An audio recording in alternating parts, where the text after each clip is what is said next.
Bom, na aula passada eu falei com vocês que caso, né, o paciente ou qualquer outra pessoa, né, venha a ter aí uma parada cardíaca e respiratória, tem como a gente saber pela mão na carótida e pelo ouvido direto no tórax.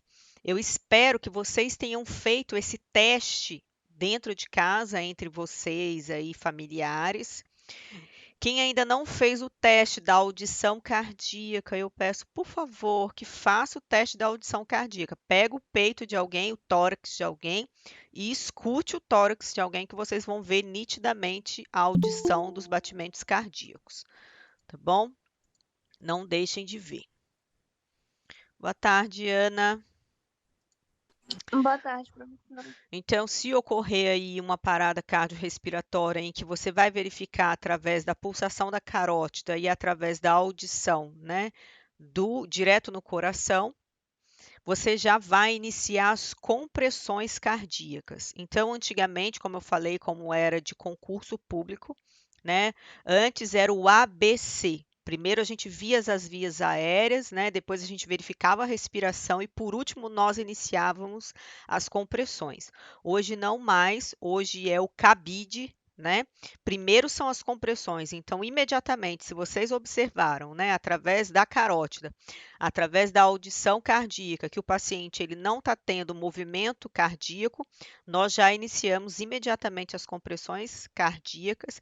Depois nós observamos a parte, né, das vias aéreas, para aí então nós iniciarmos as respirações, tá? E por último seria uma desfibrilação.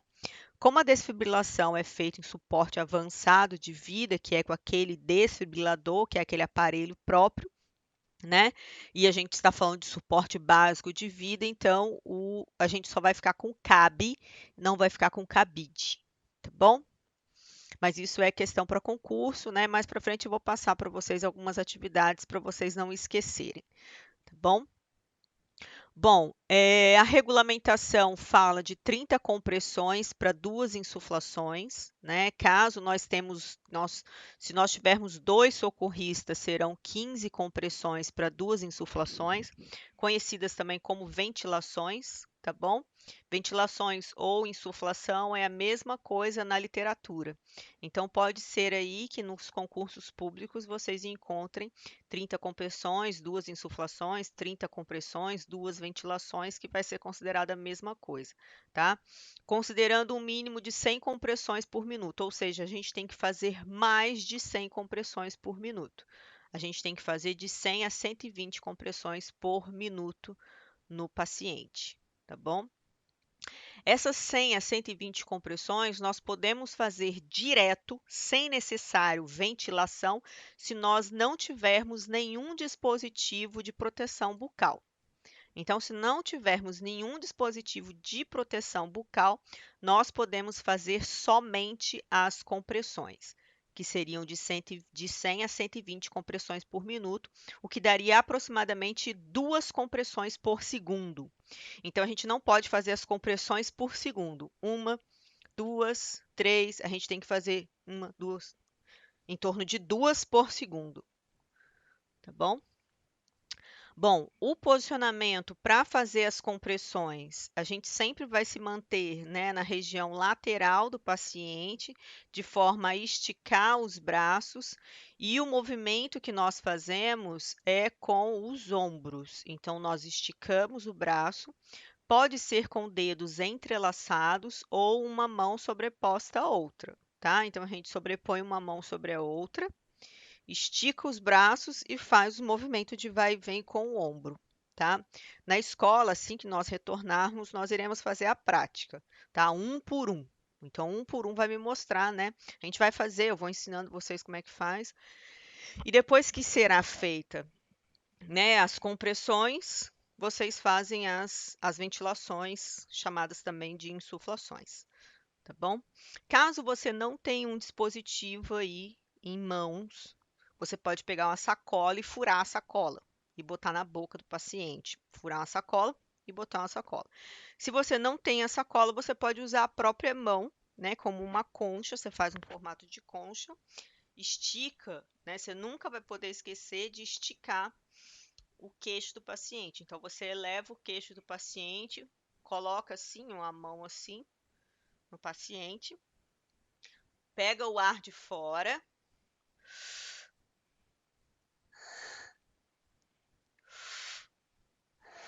Só que quando você faz isso, você também tem que ver se o tórax dele levanta. Se você não vê o tórax dele levantando, pode ser que esteja tendo alguma obstrução aí na região aí da traqueia, da faringe, da laringe desse paciente, tá bom? Então, pessoas, na aula passada, basicamente eu falei sobre isso, né? Falei que nós temos 30 compressões, 2 ventilações, ou de 100 a 120 compressões, caso você não tenha o dispositivo, tá? Agora eu vou falar mais lentamente, falando de um a um, né? Como que são as compressões no adulto, como são as compressões na criança, como são as compressões no bebê, e vou mostrar um vídeo de cada para que vocês consigam assimilar melhor o que eu estou falando, tá bom? Então vamos lá. Lembrando, pessoas, que é sempre importante a gente manter esse paciente em um posicionamento rígido, tá? Então, por exemplo, se for na rua, você vai poder posicionar esse paciente no chão. O problema de fazermos isso no hospital é que ele vai estar na cama, no leito, né? Vamos dizer que você vai lá verificar os sinais vitais do paciente, né? Então, você vai lá verificar os sinais vitais do paciente e na hora que você está verificando os sinais vitais do paciente, de repente o paciente começa a ter uma convulsão e apresenta uma parada cardíaca. O que que você tem que fazer?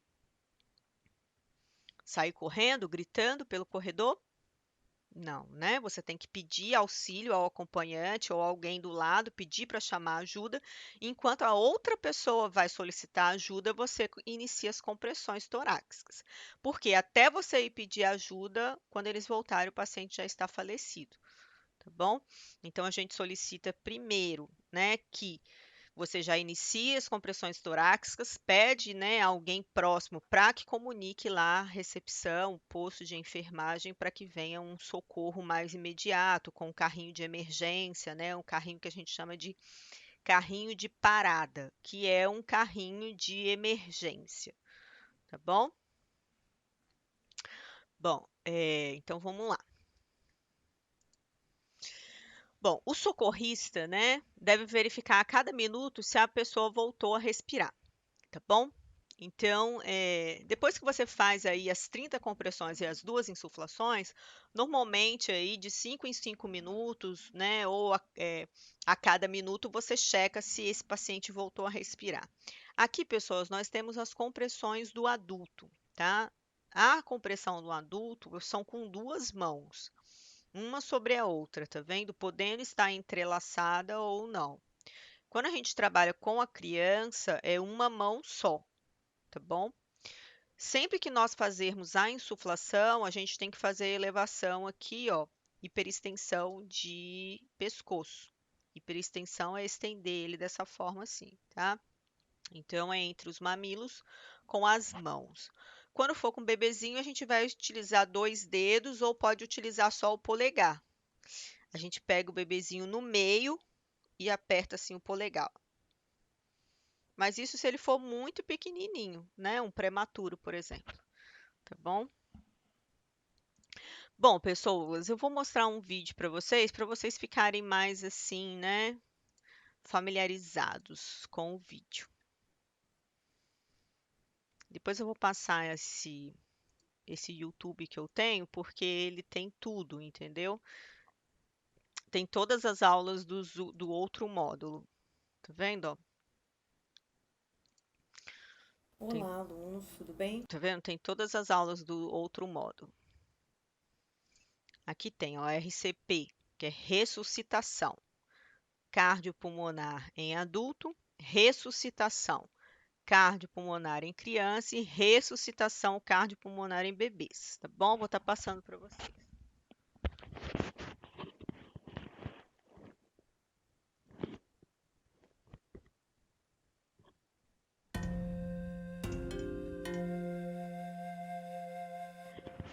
Pessoas, esses vídeos que eu estou mostrando são simulações. Só que são simulações muito bem feitas, entendeu? Por nosso curso ser um curso educativo, eu prefiro passar essas simulações bem feitas do que talvez passar um vídeo verídico e talvez não ser tão bem representativo. Tá joia?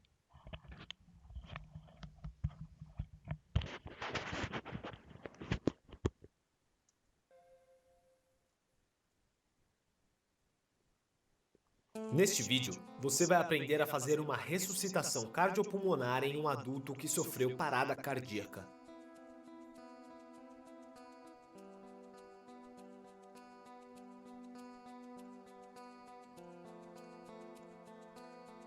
Chame ajuda se a vítima estiver consciente e você estiver sozinho. Deite a vítima de costas.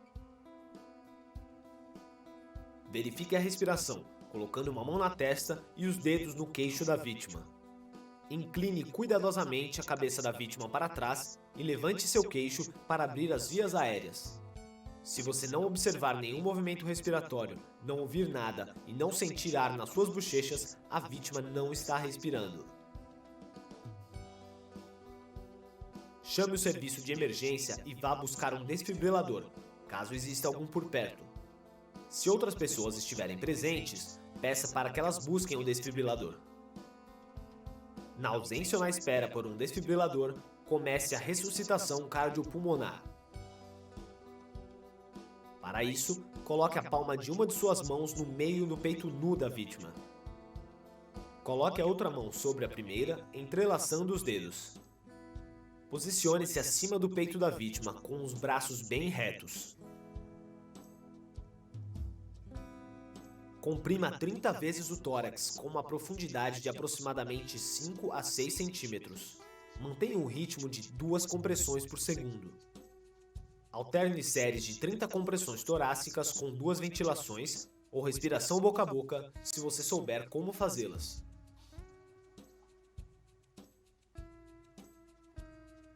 Caso contrário, faça somente as compressões torácicas.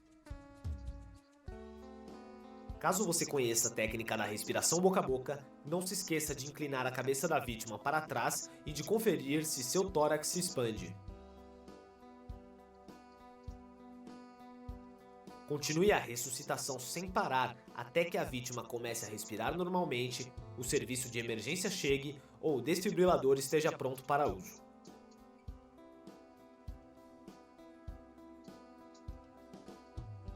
Nos primeiros minutos após uma parada cardíaca, a vítima pode respirar de forma fraca ou com suspiros irregulares e altos. É o que se chama respiração ofegante. Não confunda esse tipo de respiração com uma respiração normal.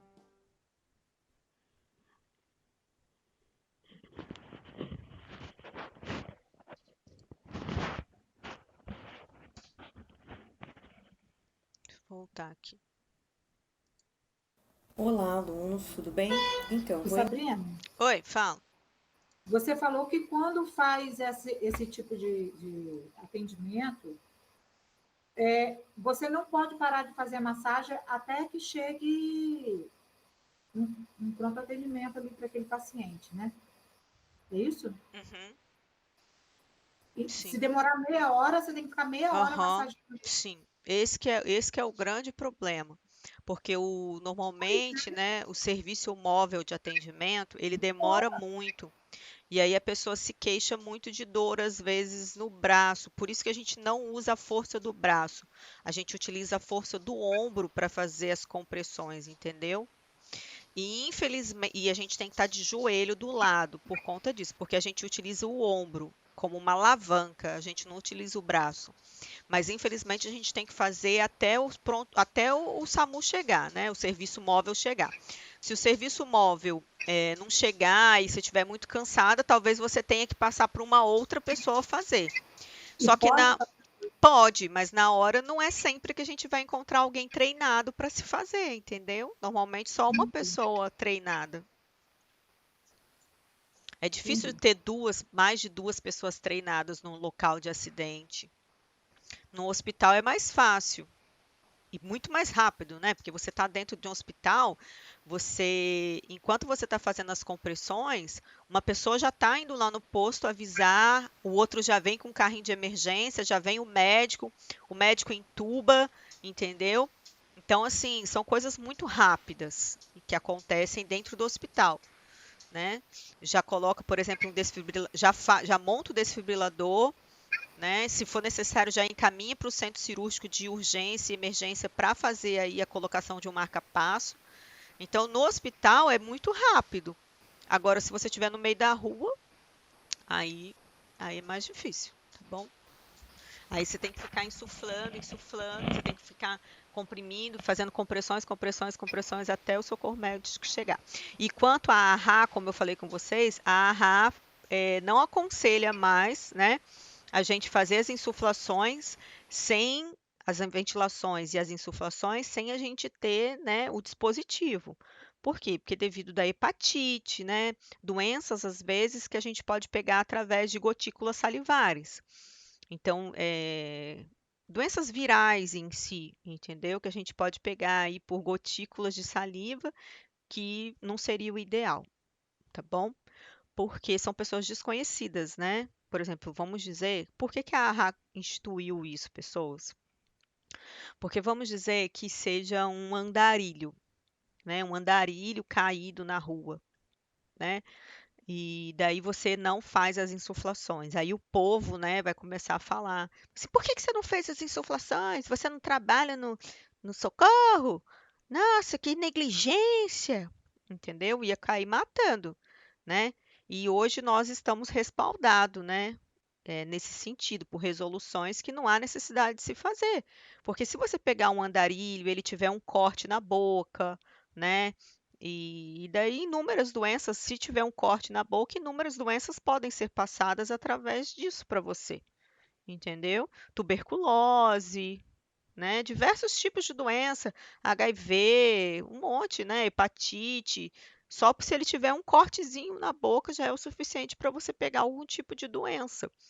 Então, assim, eles falam que se você não tem o dispositivo de proteção, não deve se fazer. Fique somente com as compressões, lembrando que são de 100 a 120 compressões, aproximadamente 2 compressões por segundo, até a chegada do socorro médico. E pessoas, o protocolo é: primeiro você liga e depois você começa as compressões, tá? Ou você começa as compressões e alguém que está do seu lado liga imediatamente, entendeu? Mas se tiver só você, você tem que ligar primeiro para iniciar as compressões. Se tiver 2 pessoas, enquanto você está comprimindo, a outra pessoa pode ligar. Mas de imediato tem que fazer a ligação para o SAMU, entendeu?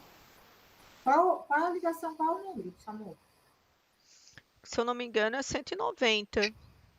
190. O 190 encaminha para o SAMU. Deixa eu ver aqui. 192, não? Isso, 192. Isso aí, 192. 192. Tá bom? É 192. Mas se você ligar para o 190, ele também faz encaminhamento, mas é 192. Corpo de bombeiro também, eles também fazem atendimento, entendeu? Mas é 192. Então, daí, normalmente é assim que funciona, tá? Bom, deixa eu passar agora o das crianças, depois do bebê.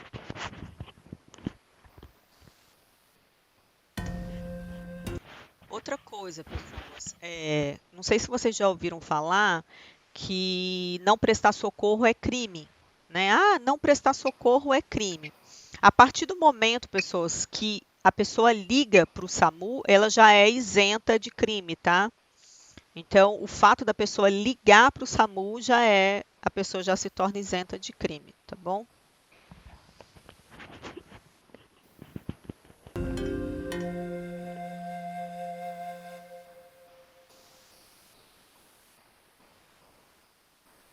Neste vídeo, você vai aprender a fazer ressuscitação cardiopulmonar em crianças de 1 a 12 anos em caso de parada cardíaca. Tem alguém aí com o microfone ligado? Se uma criança perder a consciência e você estiver sozinho, chame ajuda. Deite-a de costas. Verifique a respiração, colocando uma mão na testa da vítima e os dedos da outra mão sobre seu queixo. Incline cuidadosamente a cabeça dela para trás e empurre o queixo para abrir as vias respiratórias. Se você não observar qualquer movimento respiratório, não escutar nada e não sentir o ar nas bochechas, a vítima não está respirando. Avise o serviço de emergência e busque um desfibrilador, caso haja algum por perto. Se houver outras pessoas presentes, peça para que elas busquem o desfibrilador. Na ausência ou na espera de um desfibrilador, comece a ressuscitação cardiopulmonar. Para isso, coloque a palma de uma das mãos no meio do peito nu da vítima. Posicione-se acima do tórax da vítima com os braços bem retos. Comprima 30 vezes o tórax, cerca de 1/3 de sua profundidade. Mantenha um ritmo de 2 compressões por segundo. Alterne séries de 30 compressões torácicas com 2 ventilações ou respiração boca a boca, se você souber como fazê-las. Caso contrário, faça somente as compressões torácicas. Caso você conheça a técnica da respiração boca a boca, não se esqueça de inclinar a cabeça da vítima para trás antes das ventilações e de conferir se o tórax se expande.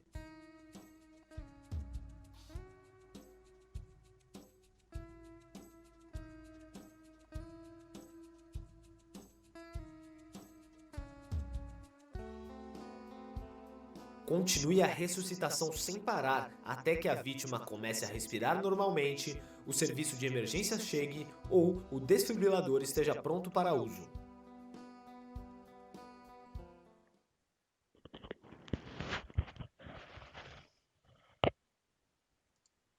Olá, alunos, tudo Ô, bem? professora, Então, Oi, pode falar. eu só não entendi essa expansão do tórax. Expansão do tórax é ele levantar, entendeu? Quando a gente vai insuflar, a gente levanta a cabeça e insufla. Ele tem que levantar, o tórax tem que expandir. Expansão significa levantar, entendeu? Ou você não entendeu? Entendi. Quer ver? Conferir se o tórax se expande. Ó. Ela Tórax tem se que expande. conferir.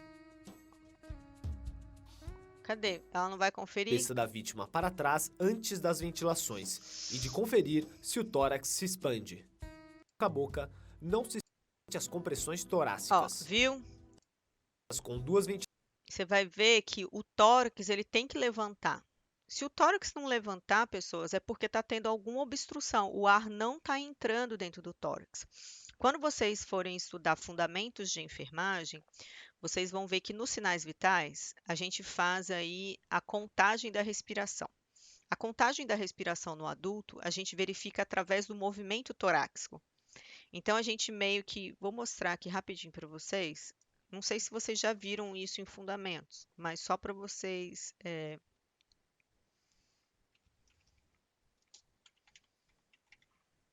entenderem como é que funciona. Ó.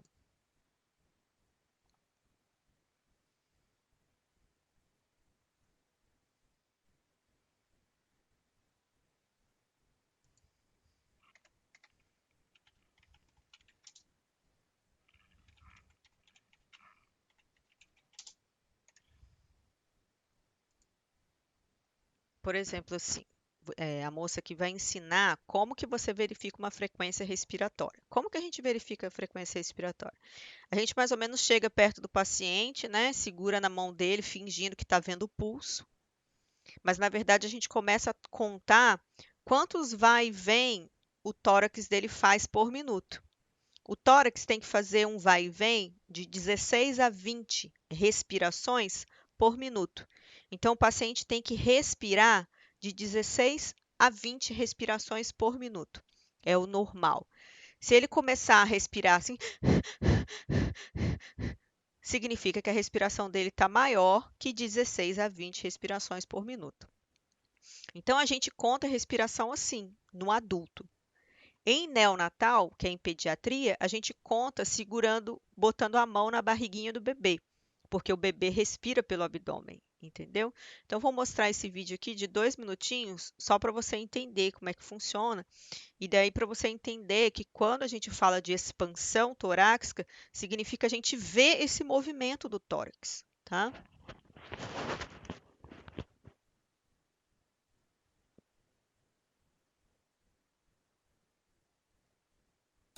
Olá! Você verá nesse vídeo as boas práticas de enfermagem envolvendo os procedimentos para a verificação da frequência respiratória do paciente. Bom, você sabe que a respiração é um mecanismo fisiológico de troca de gases entre a atmosfera e o sangue, entre o sangue e as células, certo? Sua avaliação é determinada pela frequência respiratória, profundidade e sons da respiração. A frequência respiratória é verificada simplesmente pela contagem do número de ciclos respiratórios, ou seja, pela inspiração e expiração por minuto. Ela varia entre amplos limites, principalmente em função da idade. Consulte no livro os valores para cada faixa etária. O ideal é que o paciente não perceba que seus movimentos respiratórios estão sendo avaliados. Isso pode provocar uma alteração na frequência e na profundidade da respiração. Por isso, sua avaliação pode ser feita logo após a verificação da frequência do pulso, ainda com os dedos sobre a artéria radial do paciente. Esse procedimento pode ser delegado ao técnico ou auxiliar de enfermagem e compreende as seguintes etapas. Comece higienizando as mãos. Certifique-se que o paciente esteja em posição confortável e o tórax visível. Conte a frequência respiratória durante 60... Ai, pessoas, desculpa, é um boneco, aí fica difícil. Como é que você vai avaliar um boneco, né, pessoas? Espera aí, deixa eu ver essa pessoa aqui, vamos ver se ela vai fazer aqui. Um boneco fica muito ruim, pessoas, espera aí. Aplicar o procedimento ao paciente nas bordas umedecido. Pegue o utensílio. É necessário escolher o manguito adequado à marcação. Se persistirem até... Vamos ver o que ela vai fazer aqui, ó. Aqui, ó, pulso e frequência respiratória. O que ela faz? Ela vê o pulso primeiro e depois ela continua vendo o pulso para o paciente não saber, mas aí ela conta a respiração da pessoa. Ela fica olhando a pessoa e conta a respiração dela, entendeu? Tenta fazer isso em casa. Tenta ficar olhando para alguém e sem a pessoa saber que você está contando. E fica contando a respiração da pessoa. Mas a pessoa tem que ficar quieta, entendeu? Vocês vão aprender isso em sinais vitais e em fundamentos. Uma das coisas que a gente tem que fazer antes de avaliar sinais vitais é falar com o paciente que ele tem que permanecer em silêncio, ficar quietinho, para a gente poder fazer os sinais vitais. E aí, normalmente, né, a gente faz a PA, o pulso, a frequência respiratória, a oximetria, a frequência cardíaca, né? O pulso já é a frequência cardíaca em si. Então, deixa eu ver se ela vai fazer aqui. A frequência cardíaca do paciente durante 1 minuto na artéria radial, utilizando mais 1 minuto para fazer a contagem dos movimentos respiratórios, sem avisá-lo, pois pode dar alterações. Contagem da frequência cardíaca do paciente durante 1 minuto na artéria radial, utilizando mais 1 minuto para fazer a contagem dos movimentos respiratórios, sem avisá-lo, pois pode dar alterações.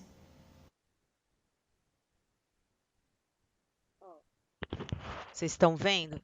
A paciente não sabe, mas ela está com o dedo aqui no pulso, mas ela está olhando para o tórax da pessoa. Entendeu? Então, pessoas, esse aqui tá tudo certinho. Esse aqui é de uma faculdade, tá vendo? Unirio, UniRN, deve ser do Rio Grande do Norte, uma faculdade do Rio Grande do Norte. Ela tá toda certinha, tá vendo? Todos esses parâmetros aqui seria tudo certo, né? Seria todos os EPIs necessários que vocês deveriam usar. Então, touca, né? Touca, luva, touca, máscara, luva, né, o relógio de pulso, né, que deve ficar no bolso, o relógio que a gente utiliza no bolso, e tudo limpinho que vocês viram. Eu vou até mandar esse vídeo depois para vocês darem uma olhadinha nele, tá? tá? Para vocês já irem se familiarizando, tá? Se vocês observarem, ela conta as expansões torácicas. É isso que é a expansão torácica, tá bom? Ah, eu acho tão bonitinho, vocês vão gostar muito de trabalhar assim. E tem gente que não gosta, tem gente que às vezes até reclama. Mas eu acho muito legal. Bom, vamos lá. Então, voltando, pessoas, eu vou voltar, porque senão eu vou entrar na matéria de fundamentos e não é a minha matéria. E aí vou acabar deixando primeiros socorros para trás, tá bom? Então, eu passei ressuscitação no adulto, ressuscitação na criança, e agora eu vou passar ressuscitação no bebê, tá? Olá, alunos, tudo bem? Então, vou iniciar com vocês as aulas.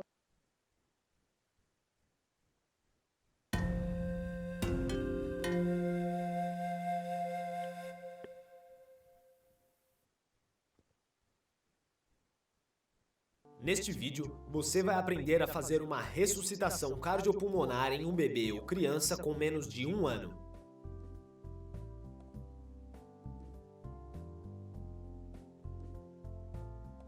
Se o bebê estiver inconsciente, peça ajuda. Deite-o de costas. Verifique a respiração, colocando uma mão na testa e os dedos da outra mão sobre o queixo do bebê. Incline sua cabeça em uma posição neutra para abrir as vias aéreas. Se você não perceber qualquer movimento respiratório, não ouvir nada e não sentir ar em suas bochechas, o bebê não está respirando. Chame o serviço de emergência. Se houver um desfibrilador por perto, vá buscá-lo ou peça para que outra pessoa busque-o. Na ausência ou na espera de um desfibrilador, comece a ressuscitação cardiopulmonar. Para isso, posicione 2 dedos no centro do tórax da vítima.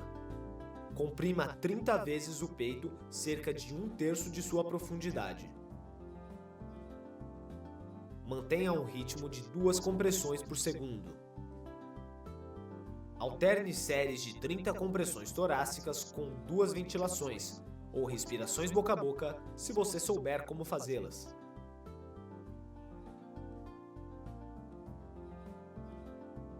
Caso contrário, faça somente compressões torácicas. Se você fizer a ventilação, incline a cabeça em uma posição neutra, cubra tanto o nariz quanto a boca e certifique-se de que o tórax se expande. Continue a ressuscitação sem parar até que a vítima comece a respirar normalmente, o serviço de emergência chegue ou o desfibrilador esteja pronto para uso.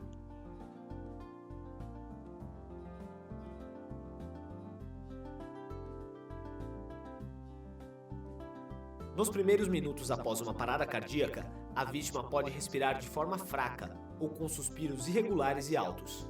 É o que se chama respiração ofegante. Não confunda esse tipo de respiração com uma respiração normal. Bom, pessoas, então essas são as ressuscitações. Como eu falei com vocês, quanto ao vídeo dos sinais vitais, eu acabei apagando, é porque eu não vou querer me atropelar nas aulas do professor de fundamentos, entendeu? Eu vou deixar ele dominar as aulas lá, senão eu vou acabar pulando, misturando tudo. Bom, então, voltando aqui falando com vocês, a gente vai fazer, né, 30 compressões, 2 insuflações. Se não tiver as compressões, a gente faz, se não tiver as insuflações, a gente vai fazer só as compressões direto de 100 a 120, tá? No adulto são 2 mãos, na criança é 1 mão e no bebezinho são 2 dedos, ou 1 dedo, ou 1 polegar. Isso aí vai depender do tamanho do bebê, tá bom? Se for uma pessoa idosa frágil, Pode ser 1 mão só, tá bom? 1 mão só. O importante é que a gente desça aproximadamente de 5 a 6 centímetros, tá? E normalmente os idosos, quando são muito fraquinhos, muito caquéticos, pode ocorrer fratura de costela por causa da osteoporose. Mas aí, como eu falei, a gente vai utilizar 1 mão só, tá bom? Bom, pessoas, tem mais alguma dúvida? para eu dar sequência. Falar mais. Falar porque tem mais coisa para falar. Mais coisa para falar. Bom, então voltando, né? São 30 compressões, 2 ventilações. Em 2 socorristas, passa para 15 compressões e 2 insuflações, tá? Bom, aqui, ó. Utilizando, né, 30, fala sempre a mesma coisa. 30 compressões, 2 insuflações. Quando for 2 socorristas, 15 compressões, 2 insuflações. Esse aqui que é o dispositivo, tá? Quando a gente vai fazer insuflação, pessoas, que é a respiração boca a boca, né? Então, o que que a gente tem que fazer? Nunca esquecer de hiperestender aí o pescoço do paciente. Quando a gente hiperestende esse pescoço, a gente desobstrui a língua. Então, aqui seria a língua obstruída. Quando a gente levanta, a gente vai fazer uma hiperextensão e daí a gente vai desobstruir com a língua, tá? E aí possibilitando aí a entrada do ar. Se você insuflar com a língua desse jeito aqui, ó, não vai, o ar não vai conseguir entrar.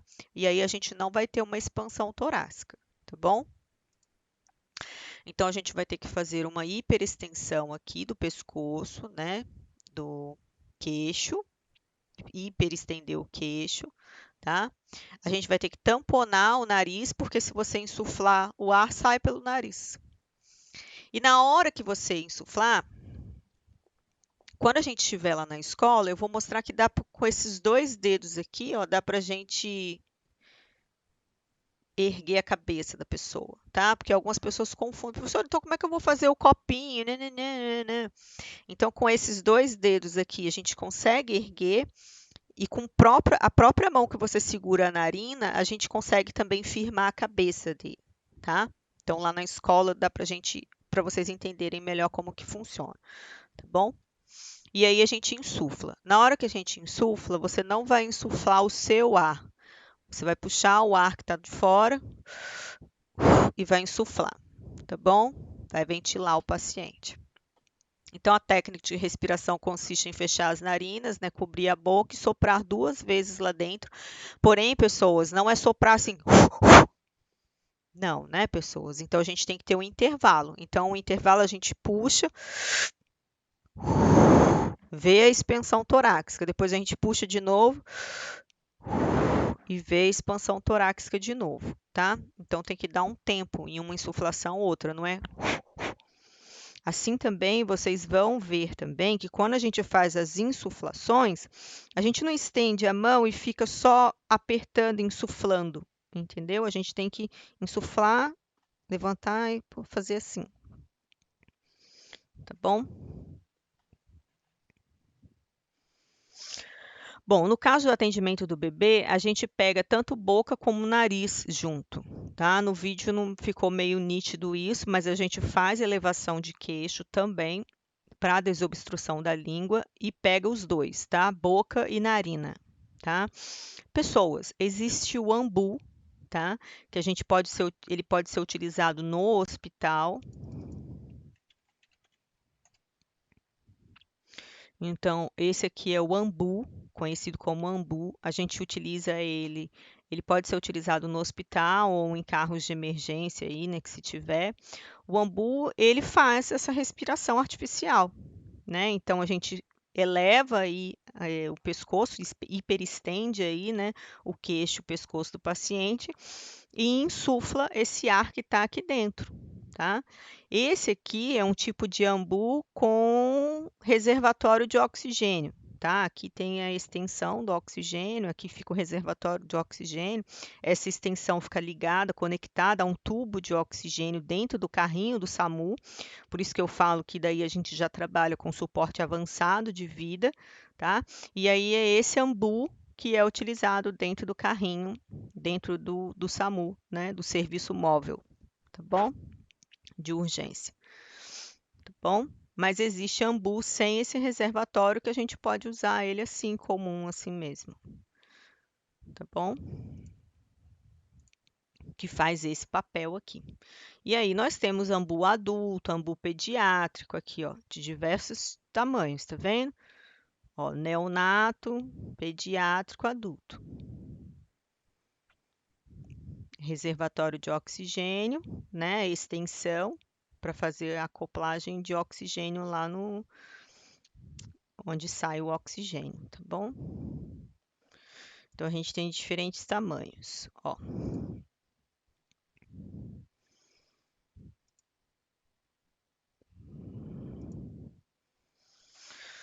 Bom, aí já é um suporte avançado de vida. Quem tiver interesse em fazer, né, suporte avançado de vida, existem cursos, tá, pessoas? Cursos mesmo de SAMU mesmo. Eu não sei onde que fornece, tá bom? Tem que entrar em contato, se eu não me engano, não sei se é o SAMU mesmo que fornece, mas eles ensinam tudo, eles ensinam a mexer nas coisas dentro do carro do SAMU, ensinam tudo que tem lá dentro, entendeu? Como que se mexe, é bem interessante, tá? Quem, né, quiser trabalhar na área, é uma especialização que tem que fazer, tá bom? Bom, em seguida das ventilações, o socorrista executa, né, 30 compressões, contando em 10 em voz alta, né, até que se reinicie a ventilação assim que for feita as 30 compressões, tá? Aqui nós temos 2 socorristas. Pessoas, eu tenho que até dar uma conferida aí nesse slide, porque esses slides meus, eles estão um pouco antigos, e aqui, mesmo com 2 socorristas, está contando como 30 compressões, tá? E daí, segundo a AHA, eu tenho que dar uma olhadinha lá no protocolo deles se eles não modificaram para 15 compressões. Oi? Oi? Oi, alguém quer falar alguma coisa? E daí eu já passo para vocês, tá bom? Bom, após 1 minuto realizando as compressões torácicas, é preciso verificar se a vítima voltou a apresentar os sinais vitais, isto é, se a vítima voltou a respirar, tá bom? Normalmente de 1 em 1 minuto ou de 5 a 5 minutos, tá? Pode falar. Sabrina, Oi. na hora que você estava falando sobre os slides, falhou para mim, eu não estava ouvindo nada. Não, eu estou falando que os meus slides, eles estão. Eu tenho que dar uma olhada, porque eu não sei se a AHA soltou algum protocolo novo, entendeu? Esse ano ou ano passado. E os meus slides, eles são um pouco mais antigos, entendeu? E daí eu tenho que ver. É que eu dou aula, assim, desde 2009, entendeu? Aí eu tenho que dar uma olhada para ver se não tem para ver se não tem que fazer alguma atualização. Aí, tendo que fazer alguma atualização, eu passo para vocês, porque normalmente é o que cai em concurso público. Não em sentido, pessoas, de pronto atendimento mesmo, entendeu? Porque pronto atendimento mesmo foi aquilo que eu passei para vocês. São 30 compressões, 2 insuflações direto. Se não tiver as insuflações, que são as ventilações, são de 100 a 120 compressões, ou seja, 2 compressões por segundo, entendeu? Então, isso é direto. Mas existem algumas coisinhas mínimas de protocolo que acaba mudando, entendeu? No próprio vídeo, por exemplo, a gente observa no vídeo a verificação da respiração. E normalmente a gente inicia direto, né? A gente verifica primeiro a questão da carótida e depois a gente já inicia as compressões torácicas. Então, eu vou passar para vocês alguns protocolos certinhos, mas é mais para a questão de concurso público, tá bom? Porque concurso público, eles pegam sempre atualizações. Aí eu vou dar uma pesquisada nas atualizações da AHA e passo para vocês pelo WhatsApp. Essas atualizações cobram coisas assim. Às vezes eles põem 2 questões assim bem parecidas, entendeu? E que às vezes um traço ou um A que faz a diferença se você acerta ou não a questão, entendeu? Então eu vou dar uma olhadinha na internet hoje, né, para poder ver sobre essa atualização e aí eu passo para vocês, tá joia? Bom, então voltando aqui, né, as obstruções das vias aéreas, né, vias aéreas obstruídas, né? A desobstrução normalmente a gente faz elevando, né, a mandíbula do paciente, e aí a gente vai procurar algum tipo de secreção, vômito, se o paciente utiliza prótese, né? Prótese que a gente fala é dentadura. A gente retira a dentadura, tenta ver se não tem pedaço de pão, tenta ver se a pessoa também não engasgou com alguma coisa, né? Se a parada cardiorrespiratória não foi por conta de algum tipo de engasgo ou algo do sentido, tá bom? Então, é importante aí, né, as vias aéreas estarem desobstruídas, tá? E é importante a gente fazer as insuflações, que são as ventilações, com elevação do queixo, por causa da queda da língua, que impossibilita a passagem do ar. Bom, então aqui mostra, tá vendo, que a gente coloca nessa posição, que é de hiperextensão para passagem do ar. Em casos de fratura de coluna cervical, pessoas, a gente tem que levantar a mandíbula em bloco, né? Então, a gente tem que se posicionar atrás do paciente e tentar fazer elevação de mandíbula em bloco para conseguir fazer as insuflações, tá bom? Então, se houver suspeita, né, de traumatismo por queda, afogamento, né? Professora, como assim traumatismo por afogamento? Eu sempre falo isso, pessoas, sempre conto essa historinha, né? É uma história muito triste, mas é o que às vezes acontece. Vamos dizer que vocês, alunos, né, resolvem fazer uma festa.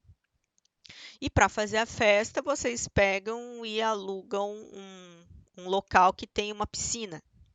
E esse local tem uma piscina rasa, né? E todo mundo enche a cara na festa. Todo mundo enchendo a cara, enchendo a cara. No final da festa, quando está todo mundo muito chapado, vem um e pula de ponta na piscina, muito bêbado. O que acontece se ele pular na piscina de ponta sem reconhecer como que é a estrutura física da piscina? Ele pode ter uma fratura de cervical, né, pessoas? E ainda se afogar. Então, ele vai pular de ponta, vai quebrar o pescoço e vai se afogar. Então, às vezes, né, as pessoas questionam, como é que alguém vai se afogar e vai fraturar o pescoço afogado, né? Então, esse seria um dos casos aí em que a pessoa consegue fraturar a cervical se afogando, tá bom? E daí, quando a gente for fazer as insuflações, normalmente tem que ser com 2 socorristas, não dá para fazer com um socorrista só. Então, a gente tem que fazer a elevação de mandíbula, tá? Para poder conseguir aí fazer as insuflações. Tá joia? Porque senão a gente complica mais ainda. Eu não sei se vocês conhecem, né, a anatomia cervical, não sei se vocês já ouviram falar sobre a questão da cervical, né? A cervical são sete vértebras que a gente tem aqui no pescoço, e essas 7 vértebras, elas servem para proteger a nossa medula espinhal que vem do cérebro, né? E normalmente uma lesão de cervical, uma fratura de cervical, ela pode deixar a pessoa paraplégica ou tetraplégica em si, entendeu? E daí a importância da gente elevar a mandíbula em bloco, porque se não elevar em bloco, pode ainda piorar a questão da lesão. Só que o caso, pessoas, é de ressuscitação. Ou seja, ou você faz ou ele morre. Então, ele já está quase morto. Então, como é ressuscitação, pessoas, você tem que fazer. Né? Algumas pessoas questionam, professor, e se o paciente tiver com fratura de costela, eu faço a ressuscitação? Se você não fizer, ele já está morto. Professor, e se ele tiver com fratura? Se você não fizer, ele já está morto, praticamente. Entendeu? Porque o coração dele não está pulsando. Então, né? O nome já diz, é ressuscitação. Você vai ressuscitar o paciente. Vai tentar fazer com que a oxigenação ainda se mantenha funcionante. Se você largar de mão porque ele está com o pescoço quebrado, se você largar de mão porque ele está com a fratura de costela, entendeu? Então aí não vai adiantar, ele vai morrer de qualquer jeito, né? Infelizmente também, né, uma pessoa que tem fratura de costela e uma parada cardiorrespiratória, você também fazer as insuflações. Toda vez que você for insuflar, a costela vai perfurar o pulmão, aí ele vai broncoaspirar, e vai ter hemorragia interna, e aí também é um quadro muito ruim, um quadro muito maligno também, né? Bom, pessoas, como proceder nos casos de obstrução, né, aérea com secreção? Então, normalmente a gente vai lateralizar o paciente. Então, deve-se limpar a boca e o nariz da vítima com o pano limpo, né? E sempre lateralizar o paciente. Algumas pessoas questionam quanto à convulsão. Tá bom, pessoas? Convulsão, pessoas, baba não contamina. A gente não pode tentar segurar a língua do paciente. A língua, se a língua for enrolar, não existe esse negócio de língua enrolar e sufocar a paciente, não existe isso. Isso é cientificamente comprovado, tá? Que esse negócio é mito. Ah, o paciente vai enrolar a língua, vai morrer com a língua enrolada, vai engolir a língua. Ai, e ele vai. A barba dele vai contaminar, que não sei o quê. Então, essas coisas é muito mito mesmo. Isso é totalmente cientificamente comprovado. Né? Se vocês depois quiserem pesquisar sobre o assunto, eu vou ter uma aula só sobre isso. Então, quando tiver convulsão, a gente tem que lateralizar o paciente. Então, a gente lateraliza dele para que essa secreção que ele produz, ela caia pelo canto da boca e o paciente não broncoaspirar, ele engolir, acabar respirando a própria secreção e acabar sufocando com a própria secreção. Isso é o que a gente chama de broncoaspirar. Tá?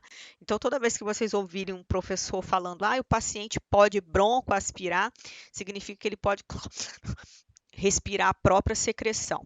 Então, quando isso acontecer, pessoas, não precisa enfiar o dedo dentro da boca dele para segurar a língua dele, não se enfia pau dentro da boca, porque pode quebrar os dentes dele, e ele não vai enrolar a língua, tá bom? A gente tem um frênulo aqui embaixo que não possibilita que isso ocorra, porque a nossa língua é um músculo, tá? O que a gente precisa fazer é lateralizar a pessoa, tá? Ao vendo suspeita de traumatismo, se a pessoa estiver inconsciente, deve ter a cabeça virada com o corpo, ou seja, em bloco. Toda vez, pessoas, que a pessoa tiver uma suspeita de fratura de cervical, a gente tem que virar a pessoa em bloco. O que é virar a pessoa em bloco? A pessoa tem que ser virada em conjunto, tá?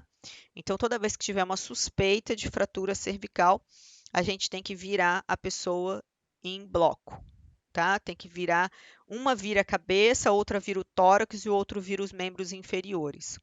Tem que virar todos, tem que virar a pessoa em um bloco só, tá bom? Normalmente são 3 socorristas que a gente precisa, tá? Bom, e a gente faz esse procedimento para evitar aspirações de secreções, tá bom?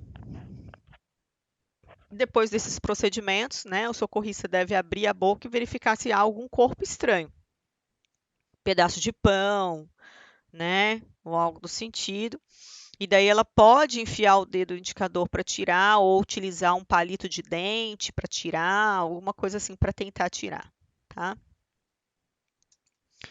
Bom, isso aqui é um quadro para vocês entenderem mais ou menos como é que funciona a questão da lesão cerebral nesse paciente. Então, um atendimento que ele é feito em até 4 minutos. Então, vamos dizer que você está na rua e alguém caia e você vai auscultar o coração e o coração da pessoa parou.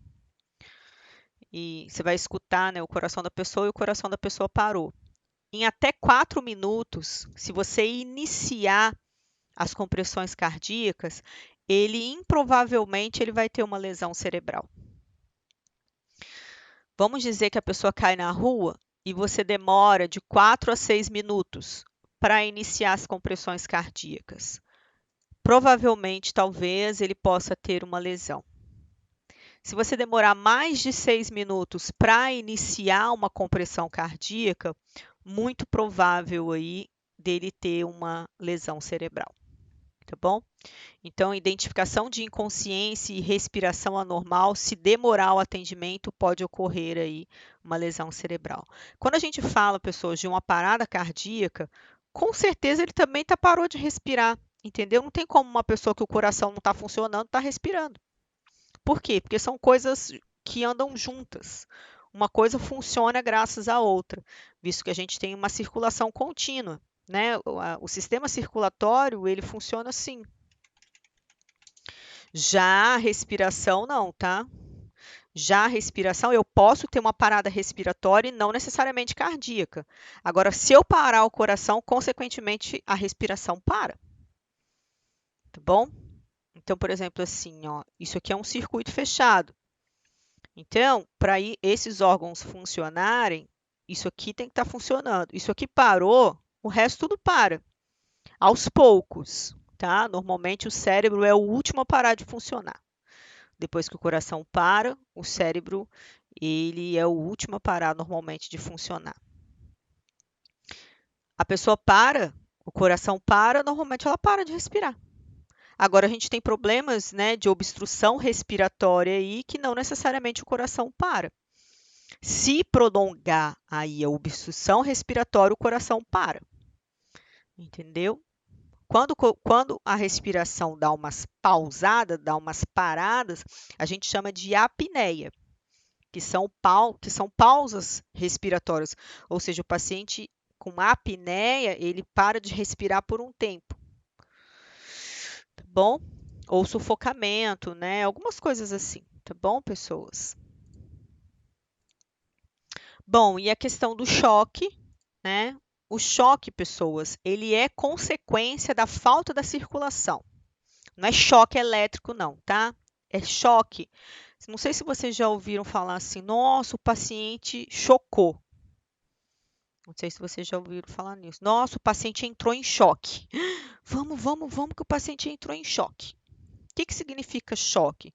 Significa que as funções vitais dele, significa que os órgãos vitais dele estão começando a entrar em falência, devido aí a uma má circulação cardíaca. Então, o coração da pessoa, ela vai parar de funcionar, né? Consequentemente, a pessoa vai ficar inconsciente aí, com uma parada respiratória, cardiorrespiratória. E aí, o que vai acontecer? Os órgãos vão começar a entrar em falência. E aí, o paciente vai chocar, entendeu? Então, aí, o choque, a gente tem diversos tipos de choque, choque cardiogênico, que é o choque do coração, que é quando a gente entra em falência cardíaca. Tem choque por substâncias, né, bacterianas, por exemplo, que é a sepsemia, que aí os órgãos entram em falência por causa de bactérias, tá? Então, seria mais ou menos assim. Então, o estado de choque, que é a sensação de morte, tá? O choque é uma sensação de morte, tá? O estado de choque se caracteriza pela falta de circulação e oxigenação dos tecidos. Lembrando que a gente tem choque por problemas cardíacos, por problemas bacterianos, tá? Provocado pela diminuição do volume do sangue ou pela deficiência do sistema cardiovascular. O estado do choque põe em risco a vida do indivíduo, ou seja, sensação de morte. Tá? Então, a pessoa que está em estado de choque, ele está começando a entrar em falência múltiplas de órgão e sensação de morte. Bom, o que normalmente causa um choque? Hemorragias, pessoas que perdem muito sangue, né? E aí ela vai ter essa sensação de morte por falência múltiplas de órgãos, por falta de oxigenação e circulação sanguínea. O choque elétrico, porque o choque elétrico ele dá um choque no próprio coração. Então, o choque, ele dá um choque no próprio coração. E aí o coração começa a fazer um desfibrilamento. Ele começa a fibrilar, assim, ó. Tá? Um taquicardia, né? Que a gente chama de ataque cardíaco, mas normalmente a gente chama de taquicardia, que é o coração bater muito aceleradamente, ou por substâncias químicas, né, uso de substâncias adrenérgicas, né, uso de drogas ou algo do sentido, o paciente pode entrar em choque, porque o organismo não vai aguentar circular tanto sangue assim tão rapidamente, tá? E aí ele pode entrar em estado de choque, que é sensação de morte iminente, tá? Dor intensa de qualquer origem, então, quem aqui, eu acredito que todos vocês já teve aquela diarreia, que é aquele tipo de diarreia em que a pessoa começa a suar frio, e que ela parece que a sensação que a pessoa tem é que ela vai morrer, porque ela começa a suar frio, que chega gela, vai subindo um gelado nos pés, deixa gelado nos pés. Então, isso é como se fosse um quadro de intoxicação. Então, quando a gente fala em sudorese, vocês vão ver aqui na frente, quando a gente fala em suor abundante, sudorese e palidez, seria mais ou menos essa sensação, entendeu? Que a pessoa sente. E em casos de dor intensa, seria uma dor nesse sentido. A pessoa está sentindo tanta dor que vem aquele calafrio, aquela coisa gelada dos pés, assim, meio que a pessoa vai perdendo o sentido, entendeu? Então, essas coisas também podem acontecer. Casos de infecções graves mesmo, uma sepsemia. Sepsemia é uma bactéria generalizada no sangue, tá? Sepsemia. São bactérias no sangue, mas de uma forma que ela se generaliza para os outros órgãos, e aí causa também falência, vai causando, né, contaminação dos órgãos, tá?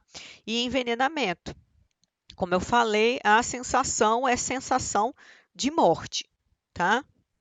Então vamos ver o que que a pessoa sente. A pessoa tem um pulso muito rápido, né? Um pulso rápido significa que ela está tendo um taquicardia, com essa sensação de morte. A pele ela vai começando a ficar muito fria, fria mesmo, principalmente na região das extremidades. Ela começa a ter um suor muito abundante, com uma palidez intensa. A palidez ela é caracterizada não por uma pele branca, pessoas, a palidez ela é caracterizada por mucosa descorada. Então, quando você vê uma pessoa pálida, não é que ela é branca, não, tá? Quando você vê uma pessoa pálida, é a boca dela que fica branca, é a mucosa que começa a ficar descorada, tá bom? Ela apresenta sede, né? Tudo seco, né? Você olha a boca dela, tá branca e seca, tá? As extremidades muito frias, ansiedade e agitação, porque sensação de morte, tá? Pode apresentar náuseas e vômitos, que é muita tontura, muito assim, desorientação mesmo, tá? Tremores e calafrios. Esses tremores podem estar, para quem olha de fora, pode estar parecendo com um estágio inicial de uma convulsão, né? Característico de um abalo muscular involuntário, que é o que a gente chama de convulsão. Uma respiração muito curta, mas muito rápida, né? Então você observa que ele fica bem ofegante mesmo, tá? Muita tontura, podendo apresentar aí uma queda da pressão arterial, que é a hipotensão seguido de desmaio, tá? Ou seja, pessoas, é sensação de morte mesmo, tá? Normalmente, quando você aplica uma medicação e essa medicação está contaminada, esse paciente pode entrar em estado de choque por medicação contaminada. Medicação, às vezes, em excesso, pode levar a um estado de choque, entendeu? E aí ele vira, começar a convulsionar, apresentar todos esses efeitos aí. Normalmente, pessoas, os pacientes que apresentam estado de choque são pacientes de UTI, tá bom? E aí os primeiros socorros que a gente faz imediato é aquecimento desse paciente, pelo menos em UTI, tá? Aquecer o mais rápido possível esse paciente, em UTI, tá? Alergia também causa isso? Sim, Quadro alérgico?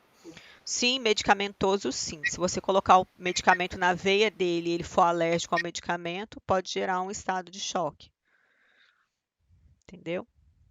Então, imediatamente, a primeira coisa que a gente faz é aquecer, a gente coloca no paciente uma manta, né, uma manta térmica.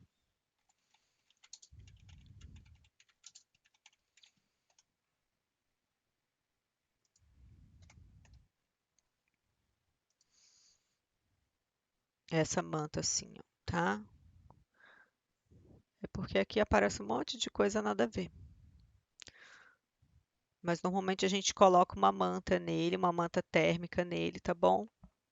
Quem for, né, fazer algum estágio em UTI,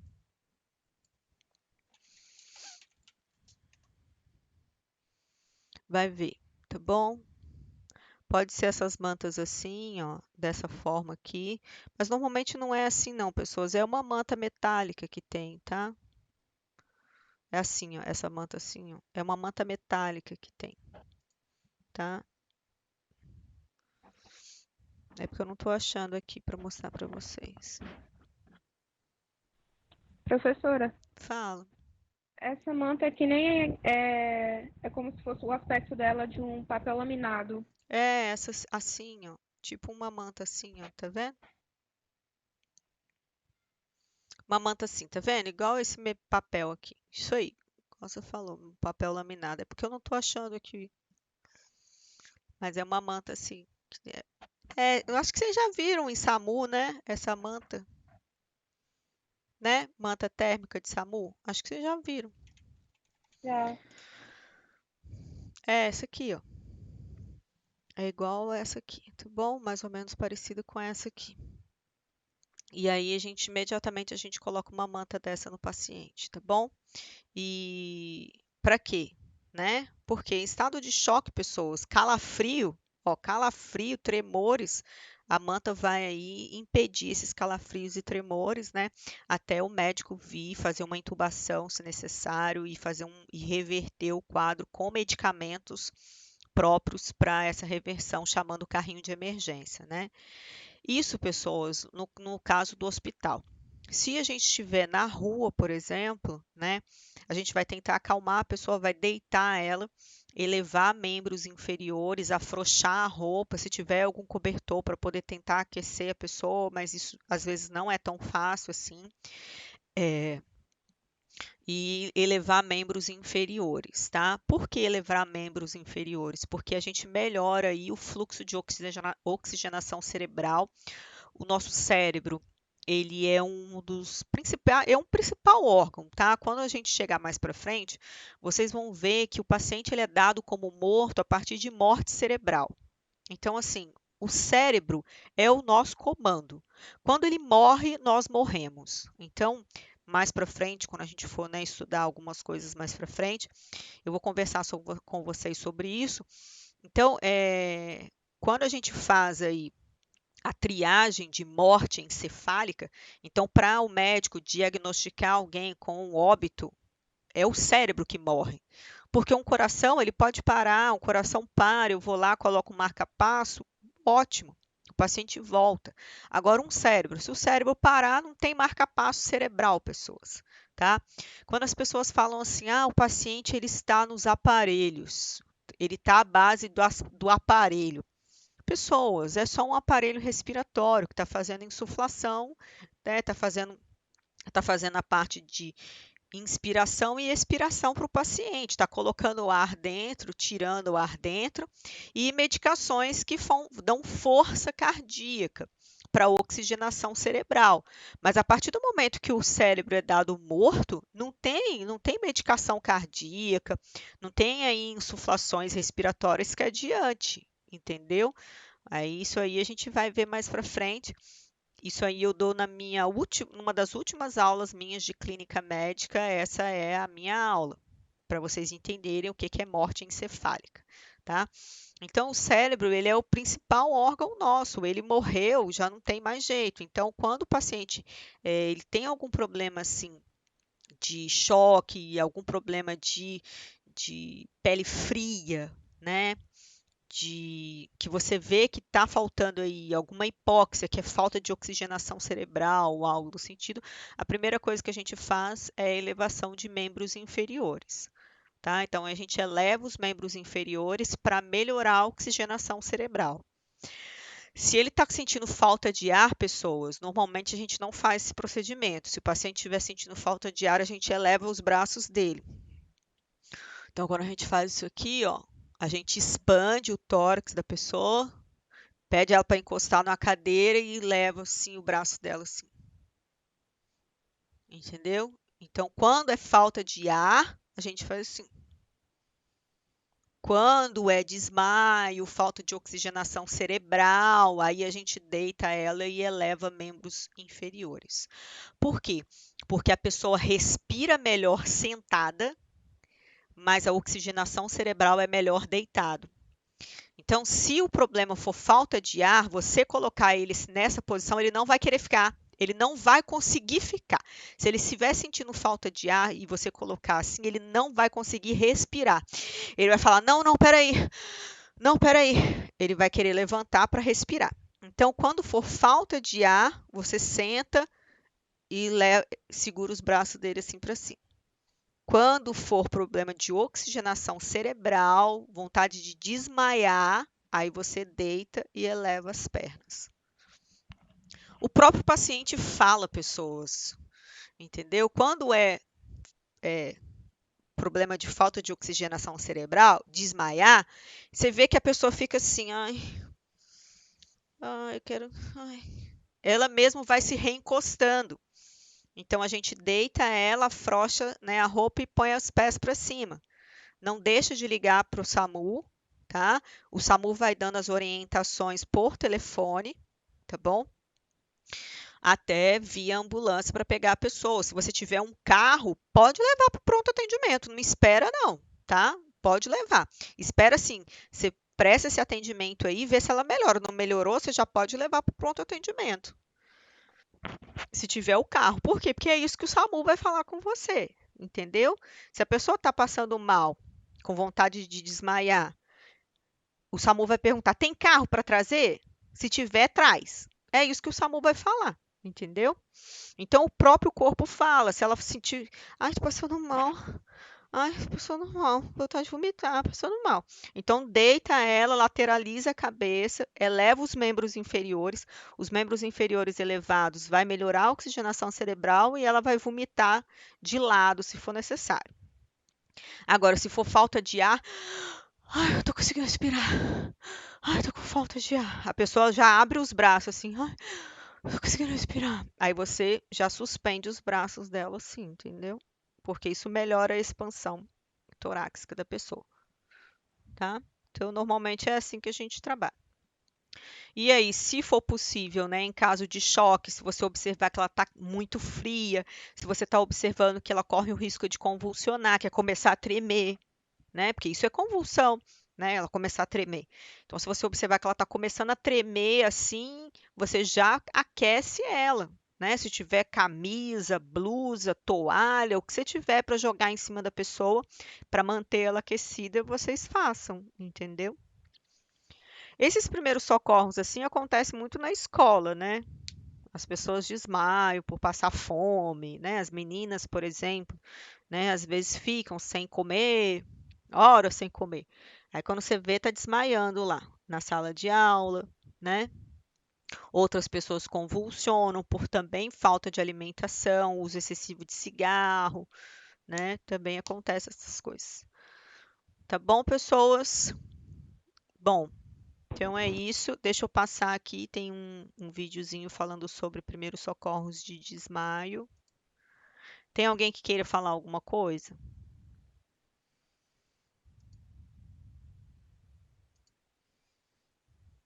Hein, pessoas? Tem alguém que queira falar alguma coisa? Ai, peraí. Olá. Olá, alunos. Ai, eu acabei mexendo no negócio aqui. Olá, alunos.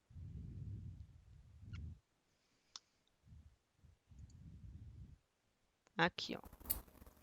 Eu acabei falando aqui, vou falar aqui, desmaio. Eu vou passar um videozinho de desmaio para vocês. Ó. Aqui não tem de desmaio, só tem perda da consciência. Vou passar só esse aqui de perda de consciência, que é mais ou menos esse aí de desmaio, tá? Aqui tem outro, tá vendo, ó? Mas eu vou passar esse aqui para vocês.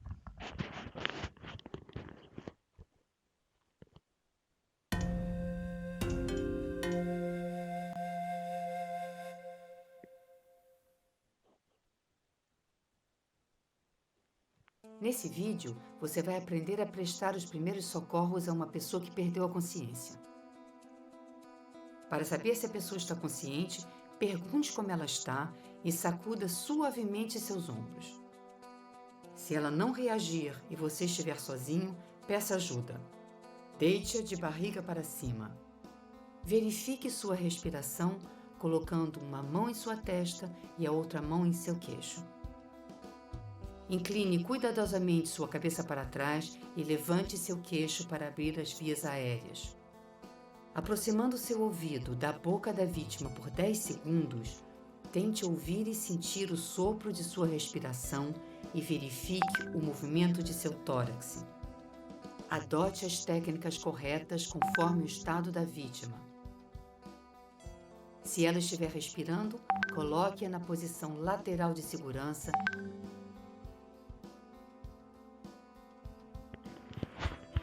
A gente vai conversar também sobre essa posição, que é a posição de Sims, tá? Ela é uma posição... Sims é uma posição que é viradinha de lado, assim, tá? Também tem essa posição. Mas se tiver falta de ar assim no sentido... Oi. Desculpa, essa posição de Sims, eu acho que não foi nem em sua aula também, já falou a respeito dessa posição. Tem um lado certo para ela, ou esquerdo ou direito? Olha, eu acredito que tenha, sim. Deixa eu ver.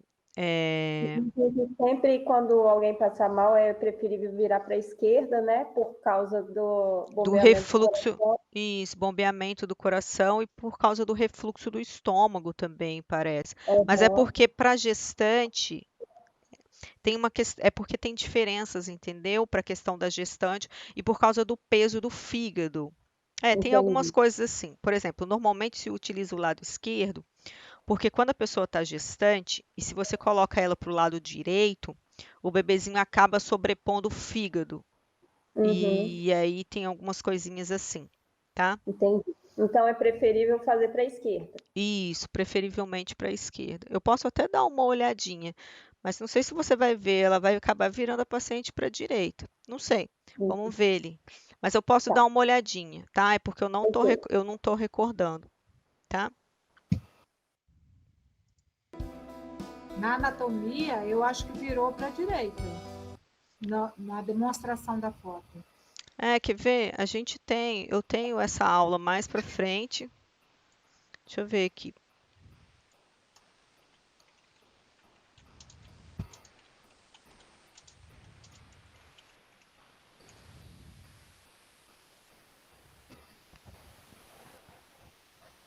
O paciente deve estar em decúbito lateral esquerda com a perna direita flexionada para a esquerda. Isso aí.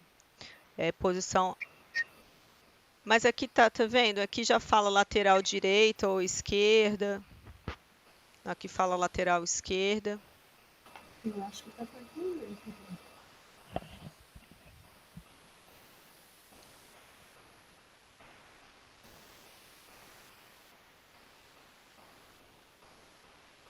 Lateral esquerda, isso mesmo, lateral esquerda, tá? Isso mesmo. Isso.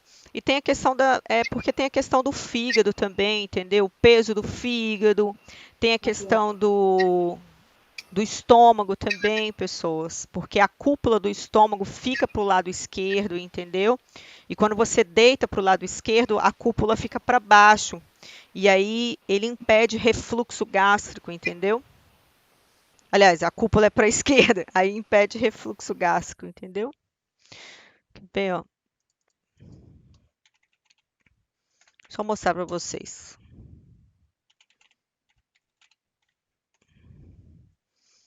Ó, tá vendo? Ó, tem isso aqui, tá vendo? Ó?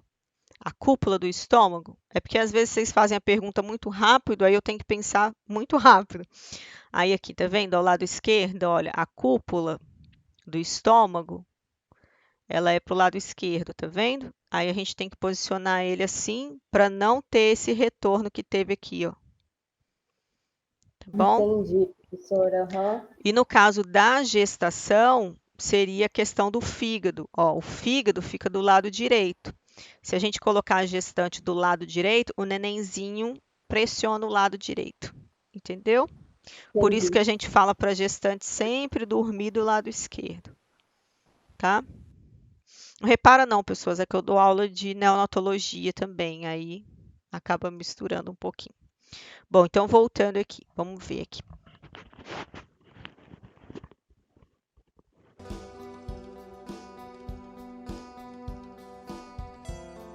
Chame o serviço de emergência, cubra a vítima e cuide dela até a chegada do socorro. Se ela não estiver respirando, chame ou peça para alguém chamar o serviço de emergência e comece a ressuscitação cardiopulmonar alternada. ou foi para o direito, ou o vídeo acabou errando, ou é jogo de câmera, entendeu? É porque às vezes o que é filmado pela direita passa pela esquerda e assim sucessivamente. Entendi. Tá bom? Pessoas, aqui no caso ela só virou para a posição Sims, né? Mas normalmente a gente faz em casos de choque, em casos de mão muito gelada, né? A pessoa muito tontura, a gente eleva membros inferiores para melhorar a oxigenação cerebral. Tá bom? Bom,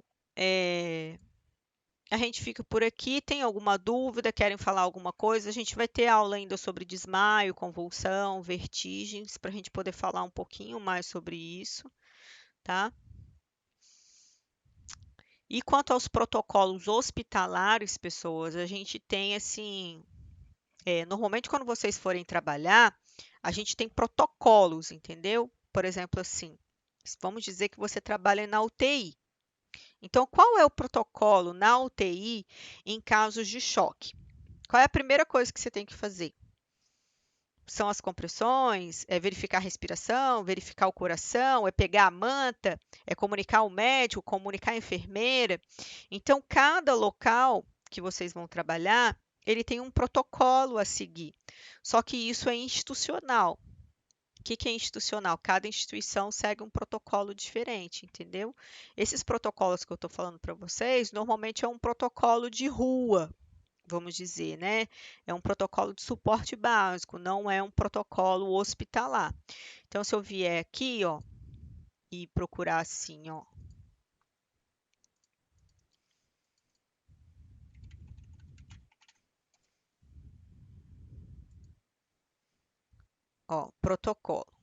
protocolo de curativo, só para vocês terem um exemplo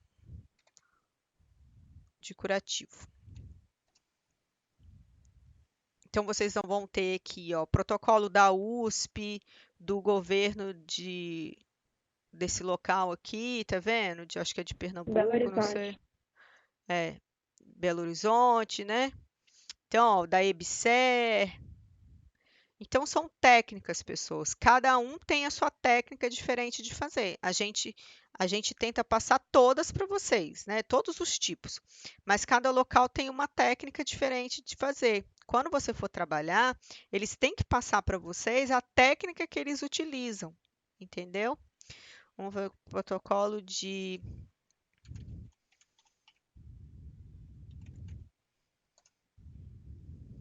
Então, tá vendo? Protocolo da Conitec.